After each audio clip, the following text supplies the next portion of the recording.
Today, we are here to discuss moving towards the circular economy through the data way. And we try to get a varied stakeholders in the whole value chain of the waste management. First of all, the corporate who has all the money, funds the initiatives on waste management. And these are the people who are made responsible for the waste that is by the government to handle the waste. And I know a lot of corporates would not be happy if I call them this is made under the polluters pay principle because they don't want to be called as polluters. But we have Sanjeev here today from ITC. Sanjeev, if you can say hi. Yeah, hi. Good afternoon and good morning, wherever you all are in the world. It's good to be here. Thank you, Sanjeev. We thought we actually tried to get the participant from the urban local body representing the Greater Hyderabad Municipal Corporation, but he could not join, unfortunately. But I'll be presenting his on behalf of him. And the third stakeholder, which we thought is the data solution provider who has all the numbers or the figures on the fingertips, or rather than cloud. Garima Mishra from Massive Earth Foundation. Hi, Garima.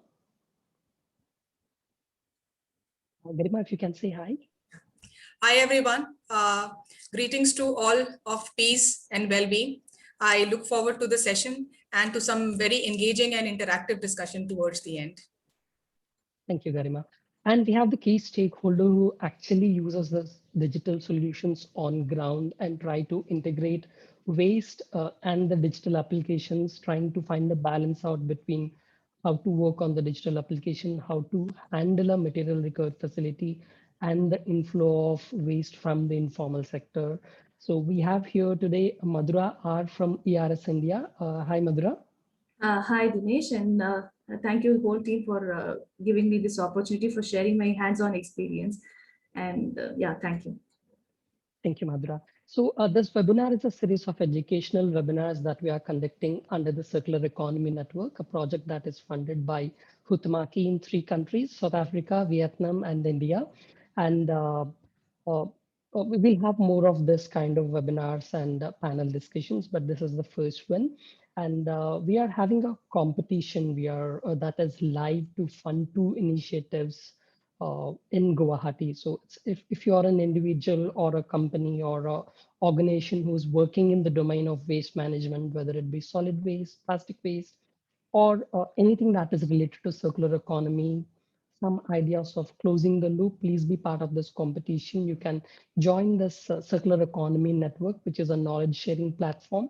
Please do visit our website, circulareconomynetwork.co. So before moving on to the webinar, I have a few housekeeping announcements. My colleagues Nat, Jane, and my network director, Michelle, would be helping us with the webinar in the background. If you face any problem in logging on or any problem, you can please drop them a message in the chat function. We would be recording the webinar and share the presentation to all the participants. So please don't worry to take the screenshots, and the participants are muted for a better webinar experience. Or the chat function is enabled. You can drop in like, where are you from, the name of the company. And I request all the participants to use the question and answer session and not the chat function to pose your questions. We'll hear from each of the panelists for 5 minutes and then move to a panel discussion of 30 minutes. So we'll take the questions from the Q&A box and then post it to the panelist. And if we run out of time or if we fall short of time, don't worry, we'll answer all your questions on mail as well. So back to the webinar, when I think of a private entity that is dedicated towards waste management, like in India, even before there is some sort of regulation or any sort of extended producer responsibility compliance in the country, one out of the many companies that comes to my mind is ITC, and none better than Sanjay, who has a clear understanding of sustainability working with ITC for the past 23 years. And Sanjeev, can you tell me more? Can you tell us more about the WOW initiative, which started like wealth out of waste and way back in 2011? That's when I started following WOW, and then which at this stage, if my stats are correct, integrating around 11,500 informal sectors and handling waste of 3.5 lakh households in around 11 states. Over to you, Sanjay, if you can tell us more about the WOW initiative. Thank you, Dinesh. I think that was very kind and generous of you. And let me see if I can do justice to what you've said. Is my screen visible? Can you see my screen? Yes, Sanjit. Okay. Before I share our experiences, just to give you some idea about ITC, we are not in the waste management business. I know the way Dinesh started off, it possibly could have given that impression. Actually, we have been in business for well over 100 years. We started off as a tobacco company, but today we are in the space of, besides tobacco, we are in what we call packaged foods. We are in personal care products. We are in the luxury hotels space. We are in pulp and paper. We are in printing and packaging, and we are also in agro commodities. So it's a pretty large envelope of activities. And though it does look disconnected, actually there is synergy between all these businesses. I don't have the time to kind of share that with you, but we do share a lot of synergies.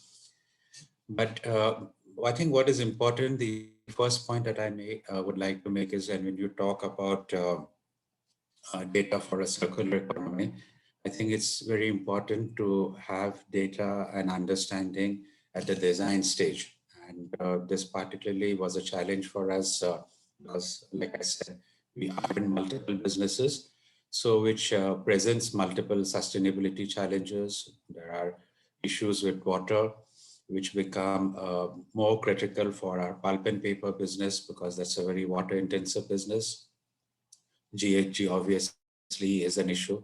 There are supply chain issues, and for each of our businesses, the supply chain dimensions are different. Agri-commodities, where you have the fundamental vulnerabilities of the Indian farmer, which we have to kind of take into account. Climate change, all the manifestations of it.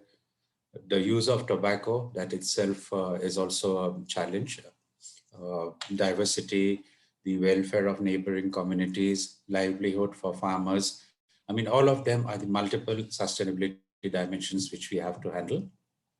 So the point that I'm trying to make is that it took time to understand the ground level issues. I mean, relating to each of these challenges. What are the interrelationships between, it's not a simple black and white problem. All of them have multiple dimensions, and these issues really need to be trashed out. So we did pilots. Everything we do is we go through a piloting stage. And of course, the fundamental importance of developing partnerships and I would say that is in fact the key for if you really want to arrive at sustainability solutions. So the next stage perhaps is when you talk about data at the operational stage. If in terms of dimensions of sustainability, we have around 120 sites across the country. So, and India is a pretty big country. And when you're talking about collecting data, it's around 2,500 plus data fields that you have to collect on at least on a quarterly basis. So importance of standard operating procedures for each of these data fields. I mean, if one were to, for example, talk about even to collect the total amount of coal consumed across our organization, we have to spell out how would you work out the calorific value, what would be the moisture content, etc. I mean, all those dimensions have to be spelled out. And all this is done in something what we call our integrated sustainability data management system, which obviously provides all the benefits of data management. In terms of our waste management program per se, this is a program which actually started in 2007, and it started off with an intent to source fiber for our paper business. I mean, we were facing challenges at that point of time, and we Understood that if the Indian consumer would simply segregate wet and dry waste, it would add tremendously to the amount of paper which becomes available for recycling. So today it reaches out to almost 4 million households. We're talking about, also reaching out through separate initiatives to around 5 million school children because they are great influencers. And today we are collecting over 70,000, I won't say, through these efforts, over 70,000 metric tons of waste is getting diverted from landfill and ensuring that it is being properly managed. And this program is also supporting the livelihood of almost 17,000 waste collectors. What you see on green in the map is the areas where we have a major footprint, but we continue to expand. And this is one of the waste management programs that we have. And the benefit that this program has brought to us is that it has helped us understand waste management from the ground level. So I think this has been very important. In terms of the scaling up of these programs in the different partnerships that we are looking at, I think the most important requirement is the active participation of urban local bodies, because without this, it's a non-starter. If the municipalities and panchayats are not involved, it's not going to happen. Obviously, it's fueled by the behavioral change in citizens who kind of really understand the value of source segregation of waste. And this is what makes recycling possible or, seriously challenging. And ultimately, it has to result in generating sustainable livelihoods. This is the whole objective we are talking. And finally, creating an ecosystem of social entrepreneurs, recyclers, self-help group. I would say the last circle is still, there's a lot of work to be done there. And but I think the first three circles are very, very well understood and kind of being done. And like I said, these are fundamental for being able to do recycling of MLP. In terms of EPR data, we are working to kind of map the entire system. We are also trying to do it in a way that it integrates reporting to the regulatory agencies, improving operational efficiencies, of course. In terms of circularity, I think in India, we do have some challenges because the way I think our rules have been framed and are being implemented, that is kind of, it's definitely aspiration which is there, but I don't really think we have designed regulation keeping circularity in mind. And I say this from practical experience because there are a lot of processes which are defined, and it is too process centric rather than being outcome centric. And I think this is where we need to work together. And to kind of repeat what I made, I think the most important point is the fundamental involvement of municipal authorities. And the other side of the essential requirement is partnerships. So with these thoughts, I thank you.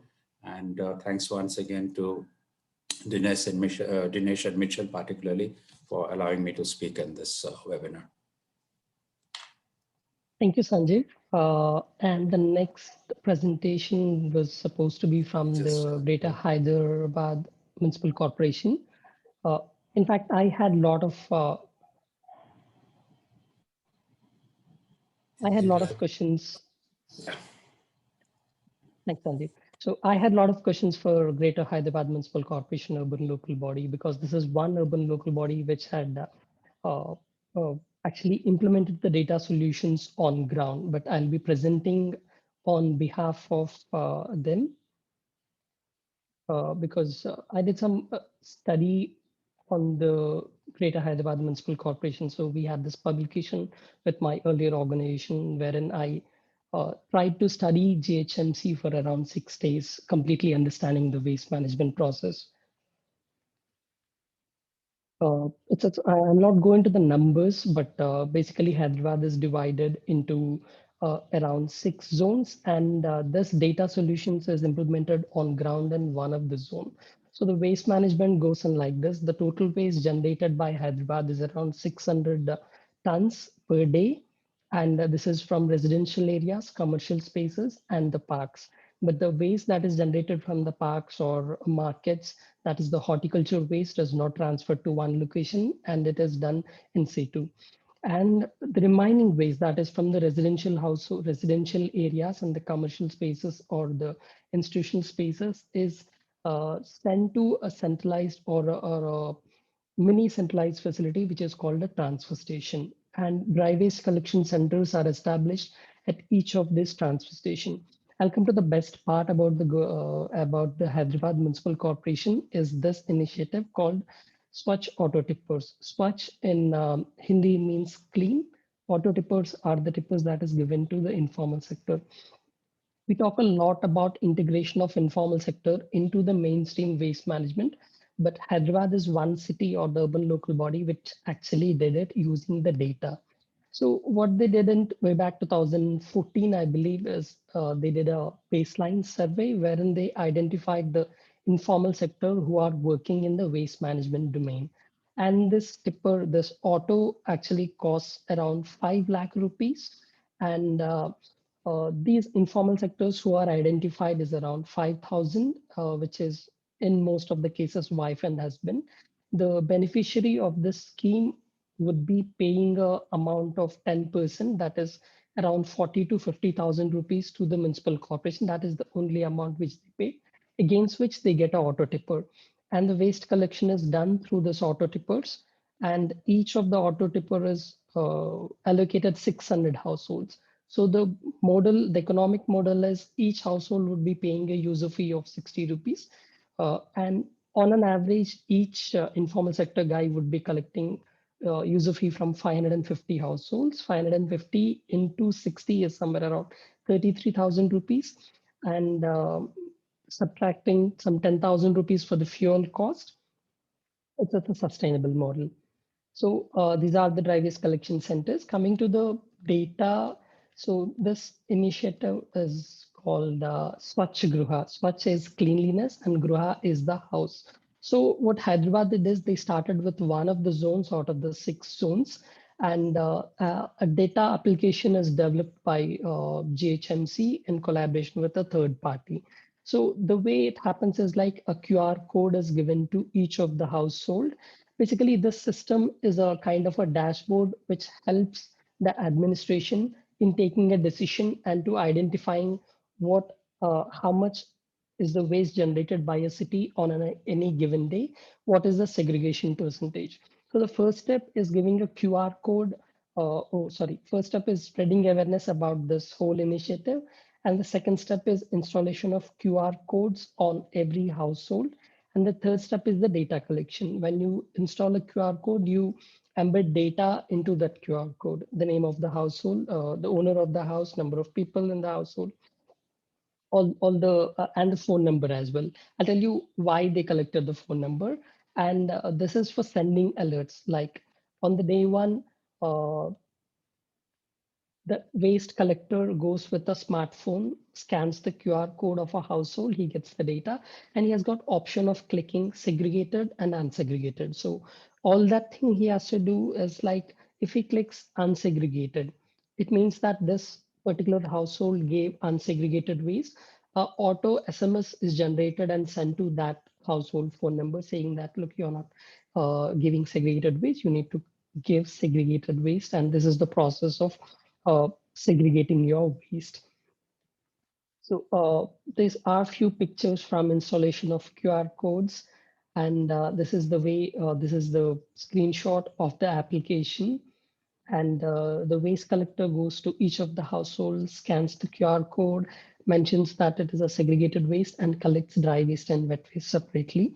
And each of the waste is actually weighed using a Bluetooth enabled weighing machine, so that there's no human error if it is like 962 grams. So that exact 962 is entered in the application without any human error. So what gives this to a administration is to plan their infrastructure properly, plan the route map of which ward is giving segregated waste and which ward is not giving segregated waste. Yeah, so the objective of this application at the end of implementation is to have 100% source level segregation and ensuring pickup of garbage from every household, 100% door-to-door collection. I had a lot of questions on 100% door-to-door collection for the GHMC guy, but unfortunately we did not have him here today. Yeah. So that's about the initiative of Greater Hyderabad Municipal Corporation.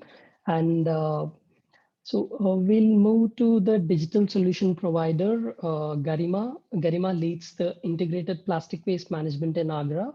The name of the project is too long, building circular economy through financially viable models for recycling plastic waste and tapping EPR responsibly, internationally funded and supported by UNEP. She deployed a very interesting web app called Waste.live, a tool for the city to map the waste and to plan the infrastructure.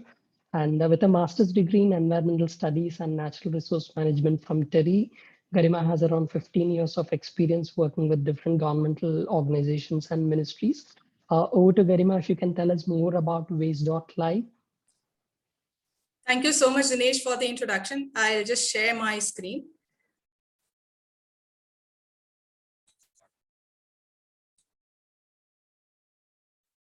So let me know if my screen is visible. Yes, Garima. All right. If you can go on full screen mode. Yeah.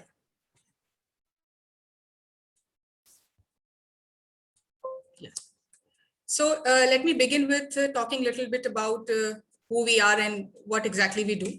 So Massive Earth Foundation is a Section 8 not-for-profit organization focused around building around solutions around pollution reduction.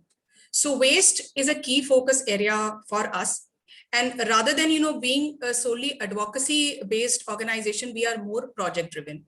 So recently, we have begun a project in the city of Agra. In fact, the talk started much earlier, but then obviously last 1 year, because of COVID, things were slow. So we have begun a project in the city of Agra, which is internationally known for Taj Mahal, and so many tourists visit that city. It has a population base of roughly around 20 lakhs, which is fairly big. It is located in state of UP, which is the most populous state of India. So the city had all right ingredients to target circular economy, to visibly make it more cleaner, and then obviously have larger benefits for environment, social, and people. So with this objective, we received an interest of funding, and we also got support from UNEP, and we've initiated this project in the city of Agra to capture plastic waste and other packaging waste. And gradually in coming years, we will scale this up to more cities of UP like Varanasi, Prayagraj, Noida, which again have quite a big population size. So now what exactly we intend to do and how data can be integrated into the overall project, it has come from a very robust feasibility study on ground work which we did on ground. And the plan that we have built in, it has been done after intensive stakeholder discussions with the ULBs. Now, we all know how critical ULBs are in defining the success or failure of any waste project, or for that matter, any other civic area that falls under their purview. So we kept informed, we kept their feedback into consideration while designing the solutions. And if you look at exactly what we intend to do, obviously, we want to work on creating infrastructure in the city, right from deploying transport fleet to setting up mini MRFs, to setting up processing plants. The project is geared towards doing all that. Now, you also see on the screen use of web-based tools. Now, this is a very interesting bit for us. We all know the kind of impact these web-based solutions can create on ground. Now, I talk about a cleanliness ranking that Government of India does every year. They rank cities in order of ranking and in terms of which is the most cleanest and obviously which are the cities which need to improve. And a very important parameter, it has been proved that data can be a very, very important parameters towards defining the success of how clean a city is. So the cleanest city of India, Indore, it has all the right ingredients. It is deploying data heavily. So web-based tools can be a very, very important tool. Now, these web-based tools can be used at different levels. First, when we start waste management, we have to map, we have to understand the value chains, the hotspots and everything. That's where, this tool can be very important. I'll just shortly, demonstrate few slides in terms of what we have done on ground in Agra through waste.live. The other important component is obviously Citizen Connect, because Dinesh also just spoke about the Hyderabad example of Swachhata Grah and how, through QR codes, citizens are, constantly being connected towards efficient waste management. Even cities which are clean in India, they are doing that. So at that level, Citizen Connect level, web-based tools are very, very important. So this is the entire genesis of waste.live. It's a pretty recent tool we developed. Now, understanding a little bit more on this tool, it's an enterprise grade solution. So obviously it can be customized as per geography, as per the requirement of the project. So let's say a project is specific towards, creating circularity around plastics, it can do that. So that kind of maneuverability is there through this project. And it is very, very simple to use. It's not even internet driven. So let's say, survey team has data issue, internet bandwidth issues. They can simply take pictures, share it towards the end of the day with our team, and the backend team does all the work. So it is as simple as that. Anyone who has smartphone, which have, become very, very cheap, and we did this even through our survey work when we did. So anybody who has access to smartphone can simply take geotag pictures and share the data with us. We blend that with Google Maps and create something which gives a very, very visible documentary and evidence-based proof in terms of how things stand on ground. Now, there are certain benefits that can come through using this platform. One is an actionable point. So obviously, when we were talking about circularity, we should clearly understand in terms of which are the hotspots around the city.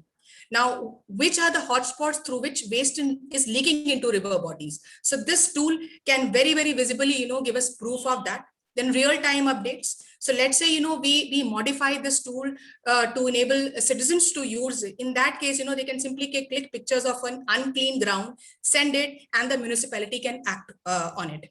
Then it provides an interface between local administration and citizens.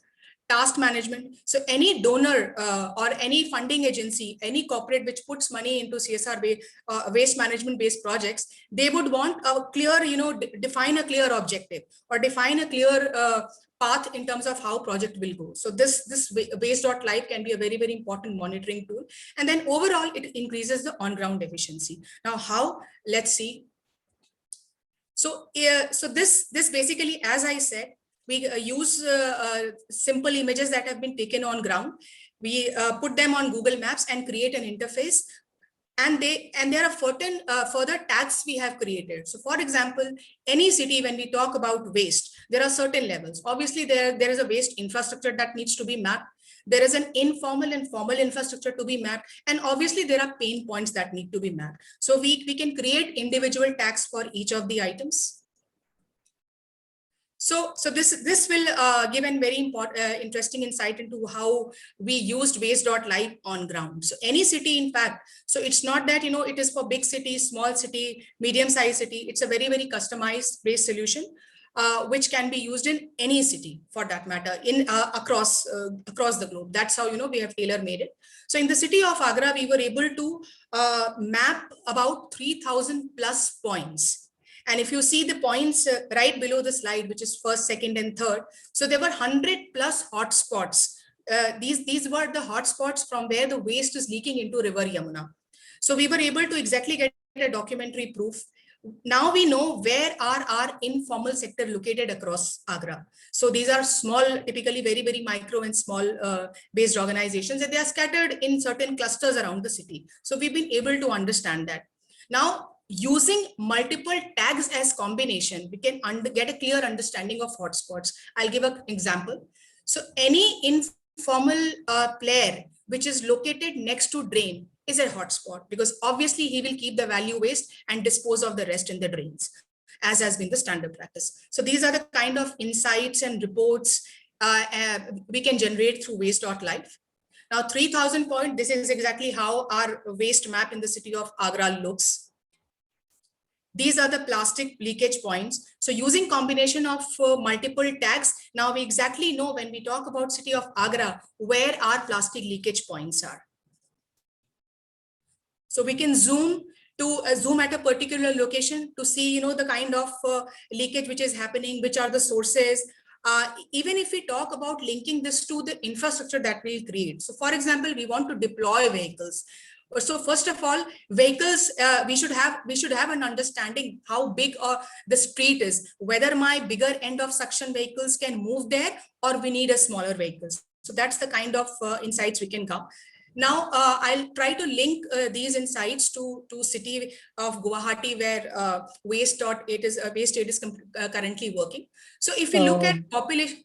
Sorry to cut you in, Garima. We discussed about Guwahati and how waste.live can be integrated into Guwahati during the panel discussion. I'd like to move to the next panelist. Sure. Thank you. Thank you so much.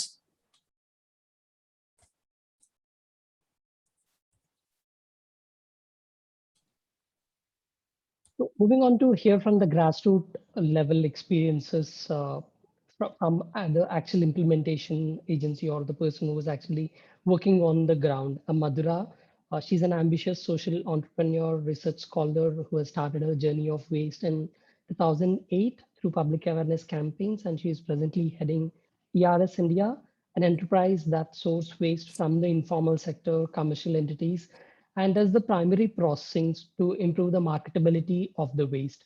So if you look at the waste collection process, the more you refine the product or the more you refine the waste, that is when you can improve the marketability. So this is what exactly Madhura does at our material recovery facilities using digital application. So let's hear from Madhura how she does it.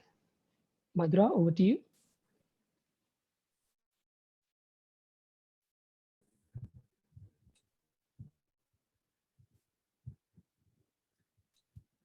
Yeah, thank you, Dinesh and and your team for giving me this opportunity. So I would like to introduce that ours is a material recovery facility. We initially started, can you hear me?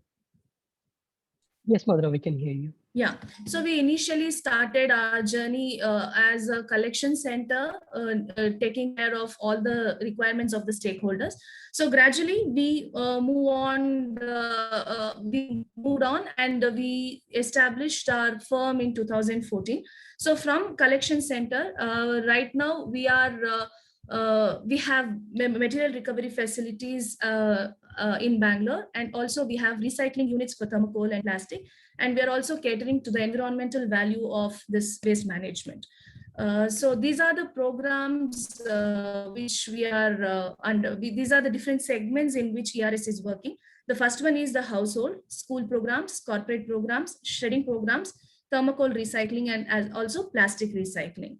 So I would like to explain each of the segment in a very brief way. So as I said, the first program, what we have is the household program. So here we purchase the dry waste from the dry waste collection centers, which are basically run by the rack pickers and the waste collectors. So here, this is a way of revenue generation for them as well as us. So here we are we are collecting waste, and also from not only from the dry waste collection centers, but we are also getting waste from rack pickers and other local kabadiwalas directly to us. In such case, what happened? We were getting mixed waste, and they were hardly getting some 3 to 4 rupees on an average per kg. So we thought of giving some training to these informal sectors and rack pickers. And in that course, we saw that they could, these rack pickers and waste collectors could segregate and give us a segregated waste, because of which we were able to pay them a higher value. So in this way, we could generate some value to the household waste. And moving on, we also have these school programs. So these school programs here, we train the teachers, we train the school children so that they regarding the segregation, so that they can go back home and inculcate that habit in them. And also we keep doing programs, activities for these school children on a free, or very often we keep doing these school programs, school activities in the programs.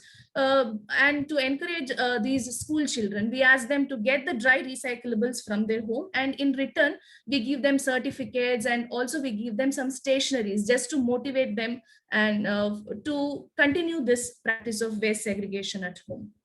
And then we also have this corporate program wherein we train, we create awareness about waste segregation for the housekeeping staff of the various companies.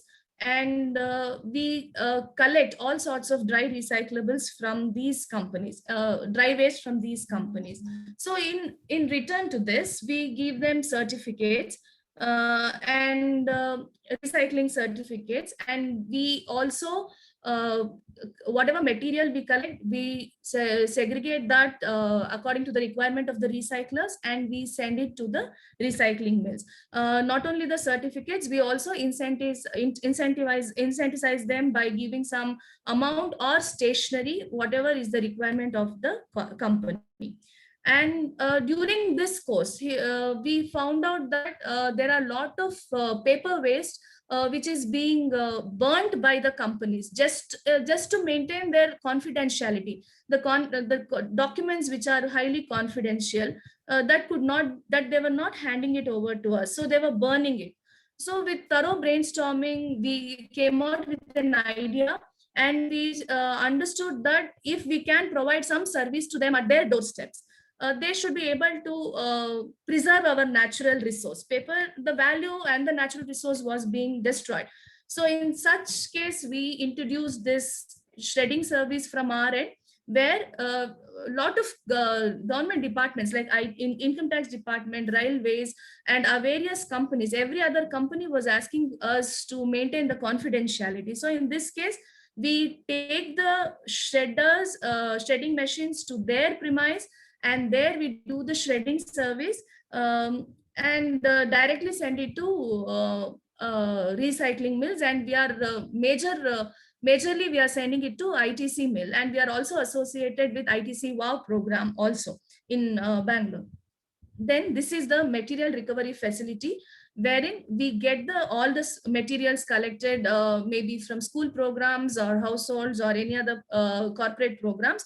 We bring it to our material recovery facility. There we put it on the conveyor belt, do the further sorting, because we would have received all types of plastic and paper waste, and we will be doing the sorting. As the case requires, we'll be baling or packing it directly in the bag and sending it to the recyclers. So and in this course, we also understood that thermocol was a major challenge in this waste management process. So then we did some research and got into this machine. So we introduced, we have set up this thermocol recycling plant in our facility. And initially what happened, these corporates needed some solution, and they were ready to pay us, and then they were ready to dispose it, they were ready to give it to us, but we didn't have a solution. So we set up this thermocol recycling plant, and now we have generated value to this thermocol by paying the rack pickers, by paying the waste collectors, by seeing that the revenue is generated for them and value is created for this waste. And also the certain categories of plastic waste is also being recycled. So because of thermocol and plastic recycling plant, we are able to help these rack pickers and informal sector who are ready to supply material for us, segregated materials for us. Then again, during our field visits, we understood that low value plastics and multi-layer plastics was posing a major challenge, and these were the categories of waste which was reaching landfill. So we thought of giving a solution for this, and we encouraged the rack pickers and also the dry waste collection centers to supply these materials to us, so that we will be giving it for the road laying and such activities. But the supply of material was more, and this business was not scaling up for we didn't have a proper source. We could not, the next channel was not being connected.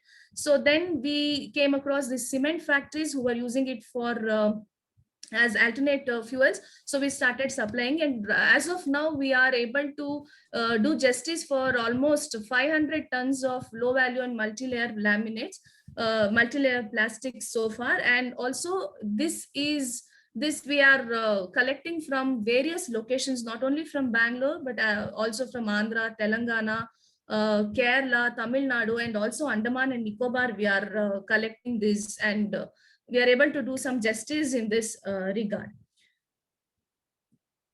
And not only the economic and the environmental value, we are also taking care of the social values, because these waste collectors, we tied up with an NGO, and we were able to supply personal hygiene kits to the waste collectors, especially after the previous lockdown was lifted in India. Then of course, employees are the heart of our organization. So our firm encourages employees by recognizing and rewarding them. And yes, we are also Madhura, I guess associated. I should cut you there. We'll know about the data solutions you are Yeah. using in your material recovery facility during the panel discussion. So Yeah, sure. yeah, thank you, Madhura.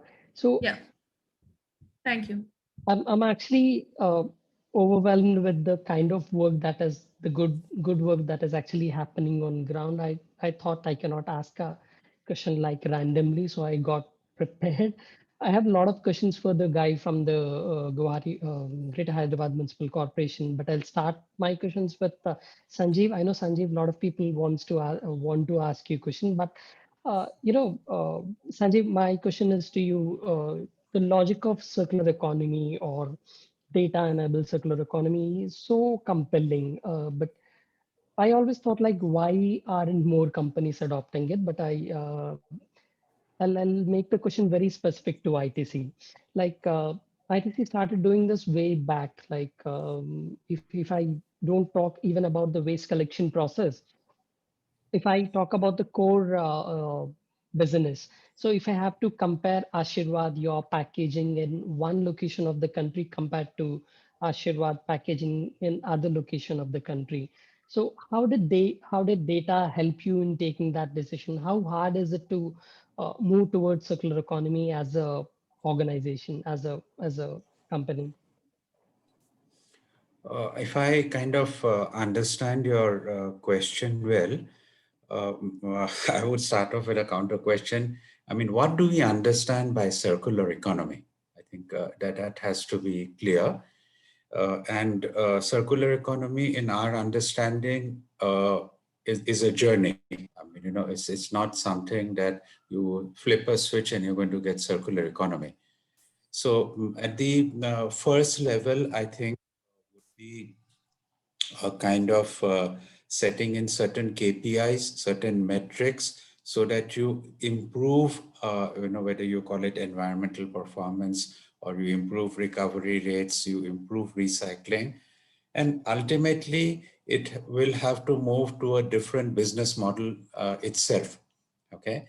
And the difference in the business model could be that instead of, we selling Ashirwad atta in packs, it could be such that we have a dispensing machine and people come with their own containers and fill it up and go. I mean, I'm just hypothesizing here, but we are talking about something in those lines.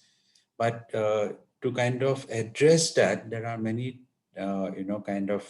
other challenges which have to be sorted out in terms of the hygiene of the product. And you're talking about food grade product. So storage during transportation, the storage itself, these are all issues. But I think as a first step, what is important is we understand that we have to migrate to circular economy. It's not going to happen straight away. And of course, towards that, if you're talking about plastic waste, I cannot see how we will improve recycling rates of packaging if there is no source segregation. I simply cannot see it at all. And despite people have been saying a lot of experiences, and today we are kind of, as Madhura said, we are forced to send it to cement plants for incineration. That is the last case option, And but this is a polymer which has value, and that value needs to be captured. And to do that without source segregation is not possible. Thank you, Sanjay. I know it always becomes like a chicken and egg story, but I'll go to Madhura. Madhura, once the systems are dismantled, like, ITC has successfully shown that through the WOW initiatives, they have successfully shown that this can be done on ground. Waste can be collected with less contamination percentages. So once this is done, recreating the system is also very much important, and passing this benefits to the end of the bottom of the pyramid of the waste cycle is important. With your experience in handling the material recovery facility, MRFs in Bangalore, how did you get assistance from the digital platforms, web-based applications, so as to improve your collection or to improve your revenues? How did the digital platforms help you, Madhura? Yeah. This majorly this facility of usage of digital platforms we have experienced with the past 1.5 years. We have been in association with Recycle Point, and we are able to use the digital platforms. Like, there are few apps which helps in providing solution to the entire value chain. Like, we are using one app that was there on my this one actually presentation. We are using one app called Smart Center. So this Smart Center is one app which is helping in driving transparency and efficiency in collection centers and waste management and waste collection centers. So here we are able to track the data right from collection till the final end solution given to the waste we are collecting. We're able to track the collection process, record the data, document it, and majorly this transparency is what is maintained. There are certain apps like Marketplace app, which is actually bridging the link between the seller and the buyers to buy and sell the recyclables, where transparency is maintained about the rates. So when we are using all these apps, maybe it is a EPR platform app also we are using, where they plan, manage, track this EPR fulfillment process digitally, and also we are bringing transparency to all the stakeholders through this app. So when over a click of a button, if you are able to get whole information right from source till the final solution given across all the stakeholders, then that is obviously very we have scaled up in the business. And because of using these digital platforms, major advantage is that as we have scaled up our business, we are able to give better revenue generation opportunities for the rack pickers. That is the major advantage I have seen here, especially in the EPR platform, where we are also able to source material from different locations. So we are able to encourage rack pickers and other waste collectors from different locations, and we are able to give them better revenue because of usage of such apps.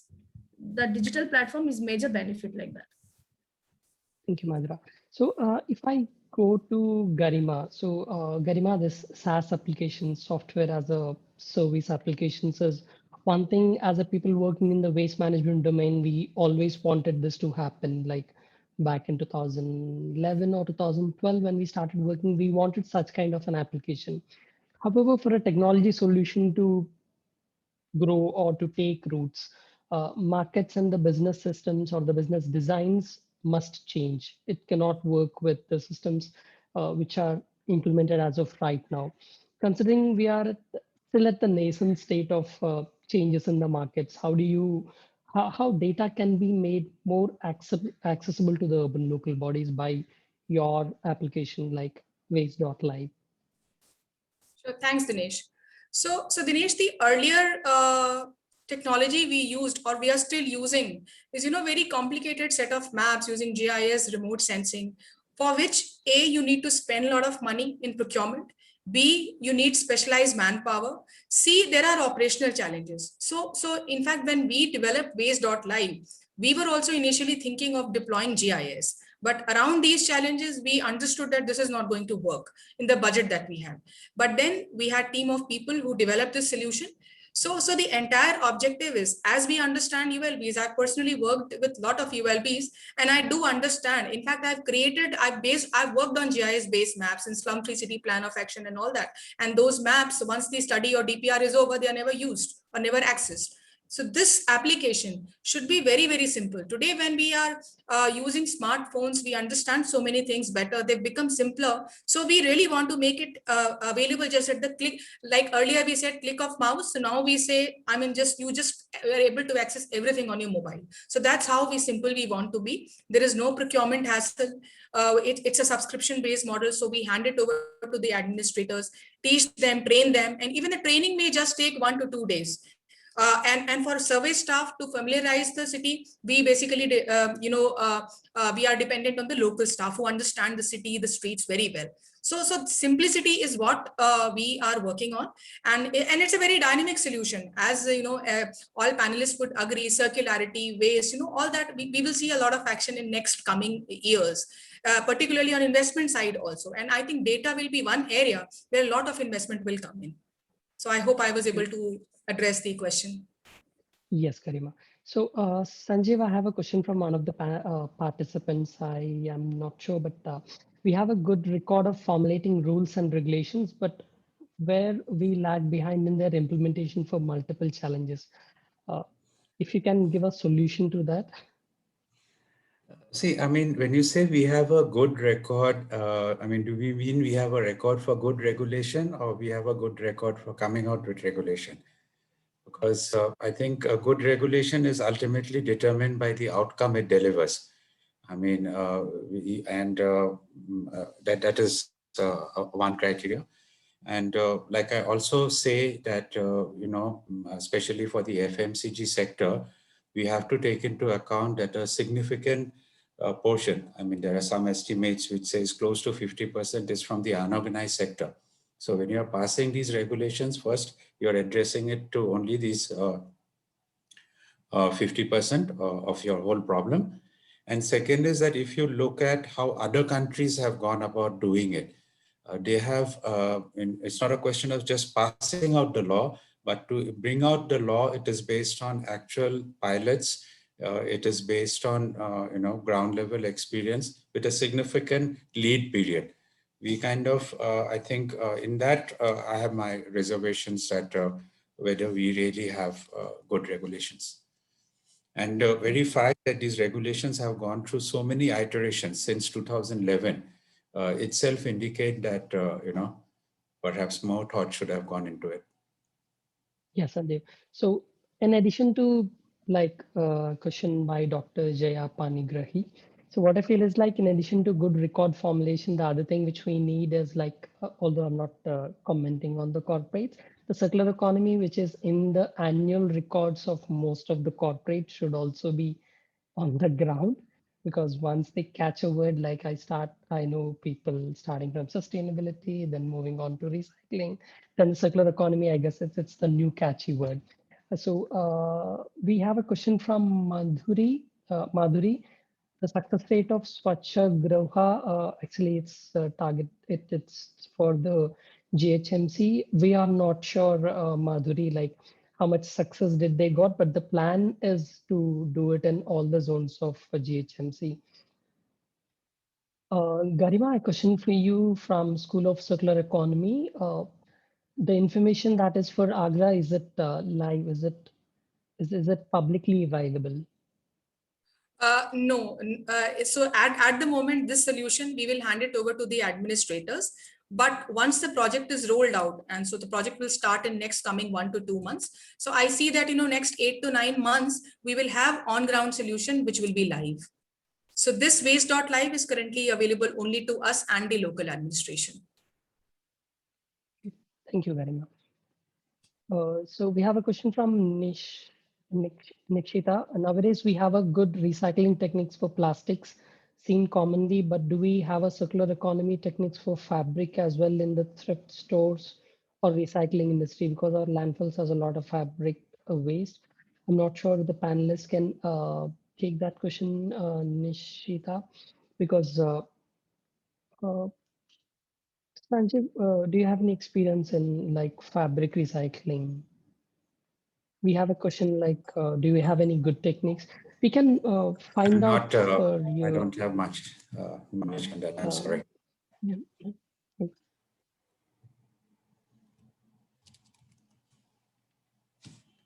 Okay, I'm just going through the questions.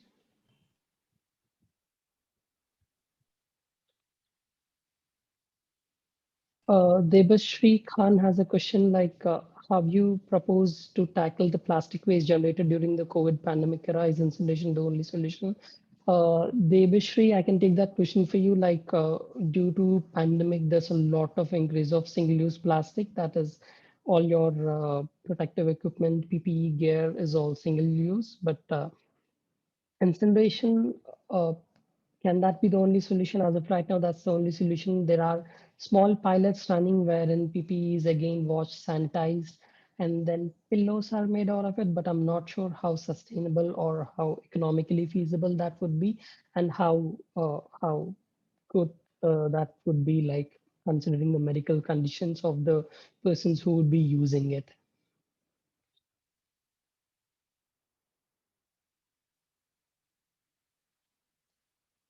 I had a major question to the urban local body representatives. I just want to put this data out, and then maybe we can get the answer from GHMC at the later on stages. Like if you look at the waste problem of India, like if you go on the Swachh Bharat Mission urban dashboard, it says that India is generating around 1.4 lakh tons of solid waste every day, out of which 69% of it is processed. I'm not sure whether uh, processing means making compost or recycling, I'm not sure, but it clearly says that 69% of it is actually being processed. If that is the case, it's too good to believe. If that is the case, the problem only we are facing is about 40%.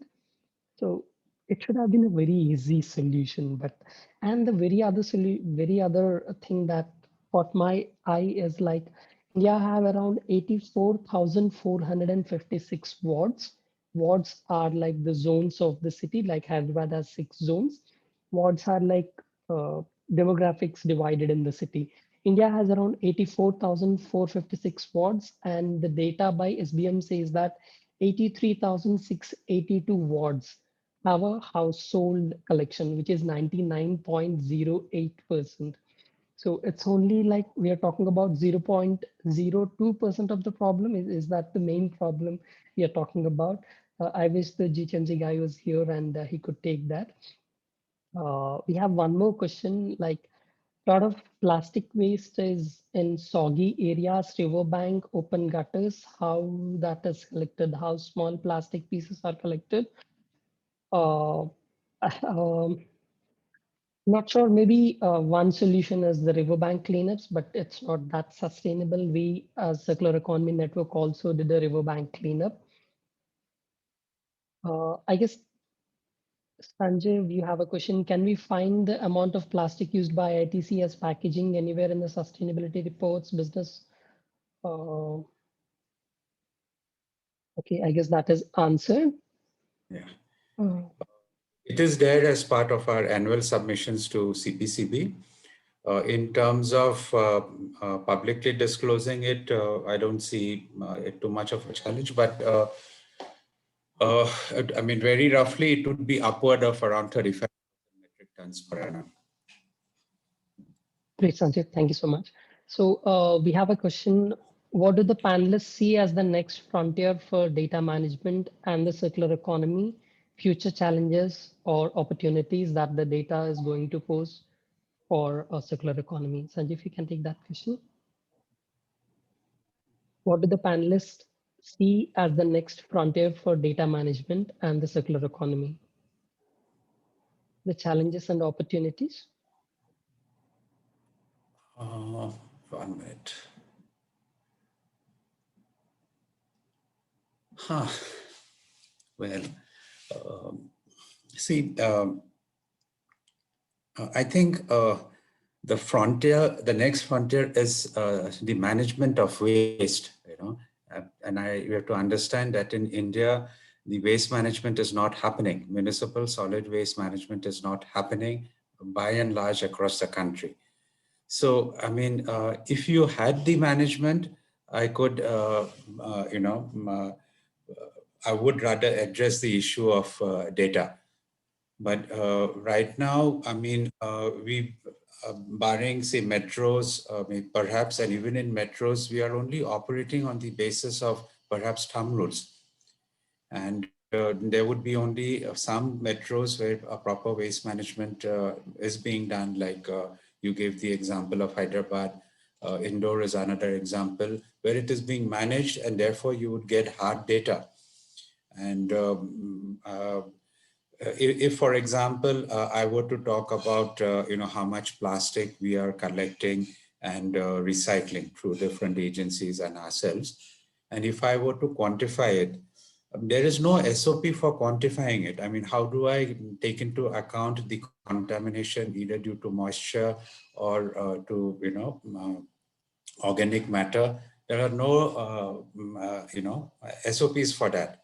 So I think we have a long way to go before we really talk about the next frontier on data. We just have to first learn to manage our waste, and then we will have some more concrete data to work on. Right now, Just to add, sure. Sanjay, please go ahead. No, please. Yeah, so just to add to what Sanjay said, so if we talk about data in India, I'll just give you an example. Till 2020, India used to follow a number which is like just based on estimate. The Central Pollution Control Board, which is the main authority handling the numbers for India, like on the waste management. Every year, CPCB gives an annual report of plastic waste management in India. Till 2020, the norm is only based on estimate, which says that India generates about 25,000 tons of plastic waste every day, which changed in the recent annual report. So this recent annual report is based on the data that are submitted by the states to Central Pollution Control Board, and the CPCB collated that data. So taking that question on to Garima, what do you think, like, what would be the next frontier? Like, you are handling the data for the cities like Agra. So where do you see the next frontier in the data and the circular economy? So I think the biggest challenge I would say is, in investment and encouraging innovation.